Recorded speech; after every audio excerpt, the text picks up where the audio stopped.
Assalamualaikum warahmatullahi wabarakatuh. Hai sahabat komputer semuanya, apa kabar? Hari ini saya mau bagi pengalaman sedikit guys, yaitu pengalaman ketika pandemik corona guys. Jadi ketika pandemik corona itu saya tentunya berada di Kota Banda Aceh guys, karena saya sudah menetap di Kota Banda Aceh.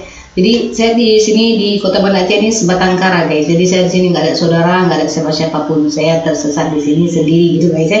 Jadi di sini ketika pertama kali saya mendengarkan tentang pandemi corona ini, tentunya saya awal sekali mendengar informasi ini dan langsung saya dapatkan dari seorang dokter yang mengabarkan kepada saya dan selalu mengupdate ya kasus yang berada di Cina ini, dan selalu bertambah dan akhirnya suatu saat sampai di tempat saya bekerja dan kami dibuatlah simulasi untuk mencuci tangan yang baik dan benar dengan 5 langkah langkahnya seperti itulah.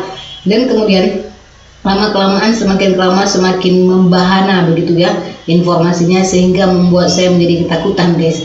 Jadi saya sangat trauma saat itu guys, jadi sangat takut sekali sampai dengan saya keluar dari grup daripada kantor saya bekerja. Saya keluar dari grup karena saya nggak sanggup mendengar berita-berita seperti itu. Dengan ditambah lagi saat itu bahwa di 17 puasa saya itu terjadinya hujan batu ya, namanya apa istilah yang disampaikan oleh Ustadz Abu Somad ya. Jadi saat itu sangat cukup menakutkan guys. Jadi bayangin saya sendiri ya, sampai dengan saya tidak berani kemana-mana, selalu saya merasakan panas, dingin, udah ketakutan sekali guys. Pada saat itu saya berusaha untuk keluar ketakutan itu, yaitu dengan cara saya menghafal Al-Quran guys. Saya selalu menghafal Al-Quran, mengingat Al-Quran supaya saya tenang guys. Jadi karena mungkin saya juga ke rumah orang nggak dikasih ya, udah mulai dibuat pengumuman bahwa tidak boleh terima tamu, tidak boleh ke rumah orang gitu. Jadi duduk di rumah sendiri ya, dibuat pengumuman. Jadi udah bertambah takut guys. Jadi sampai dengan saya sholatnya saya gemetar sampai keluar kencing begitu takutnya ya Allah. Akhirnya nggak tahu kenapa jadi takut ya, masya Allah. Begitulah takut sekali guys. Jadi saya udah merasakan, nggak tahu lah, apalagi dengan orang yang pertama meninggal tuh corona, katanya ditanam di sini di ujung bate gitu. Jadi cukup menakutkan lah guys. Akhirnya karena saya udah ketakutan, tiba-tiba saya nggak bilang ke kampung, nggak bilang ke keluarga saya kok saya lagi takutan corona, nggak ada, saya diamin diri sendiri. Jadi tiba-tiba saya ditelepon sama kakak saya yang nomor 2 ya, dia telepon, dibilang kayak mana di sini juga berat, saya suruh pulang kampung lah guys ya. Nah, saat itu kami belum gaji gitu kan, maklumlah saya kan bekerja kontrak gitu kan. Jadi saya nggak nyaman aja gitu guys. Jadi ditelepon juga sama kakak saya yang pertama lagi, dibilang lagi pulang aja, udah ngeri gini. Ya udahlah, saya udah saking ketakutan sampai kemudian saya di telepon mobil dan untuk kembali ke kampung. Udah saya balik ke kampung lah guys. Sampai di kampung, di mobil dulu ya saya cerita. Waktu di mobil itu saya udah ketakutan kali, pakai masker, pakai kacamata. Ya Allah ya Rahman, nggak tahu bilang apa lah guys, saking takutnya. Terus udah sampai di rumah itu udah ketakutan sendiri juga, udah nggak mau jumpa orang 14 hari guys. Jadi keluar nggak berani, masuk nggak berani, dia kayak sakit gitu. Terakhir saya udah ketakutan, rupanya kalau kita ketakutan itu sakit kita jadinya. Jadi saya sakit itu, saya bilang sama kakak saya yang kedua, kak bawa aja saya ke rumah sakit biar saya dicek gitu. Kata kakak saya, kalau kamu bawa rumah sakit, semua kita ini diambil bang, di karantina semuanya. Mendingan sekarang tidur, istirahat, minum air durian ya, minumlah air daun durian itu di rumah. Jadi akhirnya saya tenang dan lama sembuh guys, itu udah sembuh gitu.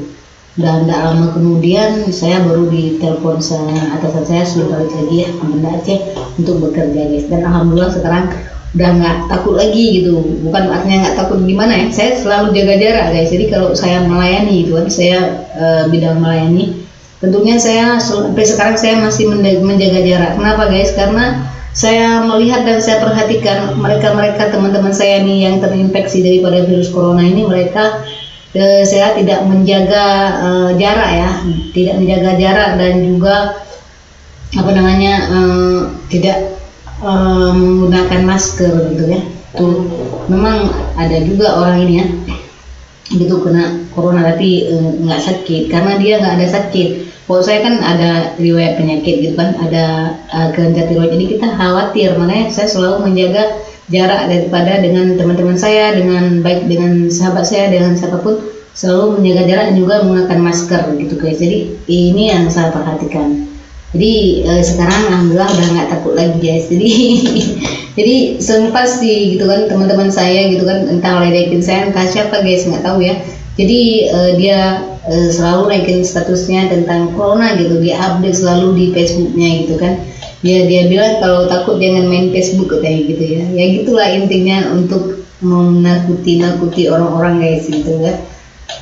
Ya kalau ibu rumah tangga sih nggak takut guys, karena nggak kemana-mana, di rumah aja, apalagi dengan suaminya juga belanja gitu kan, jadi nggak ada aktivitas yang dilakukan di luar rumah guys. Tapi kalau saya ini guys, saya semua saya kerjain sendiri guys, karena saya hidup sendiri dan sebatang kara di sini, jadi semua saya kerjain sendiri itu, termasuk buat dapur guys, mengecor semen, semua pekerjaan saya kerjakan sendiri. Jadi ya wajar lah kalau saya memiliki rasa ketakutan yang berlebihan guys, karena saya belikan sendiri, semua saya sendiri. Udah saya bilang saya hidup adalah sendiri gitu kan.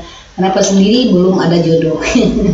Jadi itulah, karena saya sendiri benaja, jadi kan ketakutan karena kita nggak punya teman guys gitu kan, tempat kita berbagi. Mungkin kita punya teman, tetapi teman kita ini mungkin dia punya suaminya ya, jadi kita nggak bisa bersama dia untuk selamanya gitu. Makanya yang saya katakan tadi bahwa rasa ketakutan ini bisa menghadirkan sakit. Jadi baik enjoy dan santai, berpikirlah ke depan dan terimalah segala kenyataan gitu kan, dan jangan takut gitu. Itulah prinsip saya ke depan, dan yang saya rasakan sekarang, dia nggak takut walaupun di depan kita udah mendekat dengan kematian, supaya jangan takut, jangan buat dosa gitu. Jadi nggak ada rasa takut ketika hampir mendekati dengan kematian apabila kita tidak berdosa. Jadi kita santai saja guys. Jadi seperti itu tips dari saya, pengalaman ketika menghadapi musibah corona ini guys. Semoga wabah ini cepat berlalu dan kita semua dalam lindungan Allah, dan juga diberi kesehatan semuanya. Salam dari Cuda. Wassalamualaikum warahmatullahi wabarakatuh.